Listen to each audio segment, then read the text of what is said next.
Panginoon, alagaan mo ang aking pamilya. Panginoon, maraming salamat sa mga bagong blessings na hatid ng araw na ito. Alam ko, Lord, na marami ka na namang pagpapala na ibibigay sa akin. Tulad na lang ng nagising ako sa araw na ito. Ito pa lang alam kong may plano ka pa para sa akin. At alam ko, Lord, na lahat ng plano mo, lahat ng bagay na gusto mong gawin sa buhay ko, ikakaganda ng aking buhay. Ikaka-level up ng aking araw-araw. At alam ko din, Lord, na alam mo ang lahat na nangyayari sa aking buhay. Alam ko din na bahagi ng blessings mo sa akin ay ang pag-aalaga mo sa akin. Na gawin akong safe saan man ako mapunta at saan man ako andun. Ginagawa mong safe ang lugar na yon.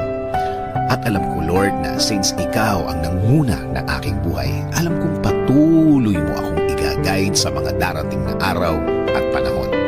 At sa lahat ng aking gagawin,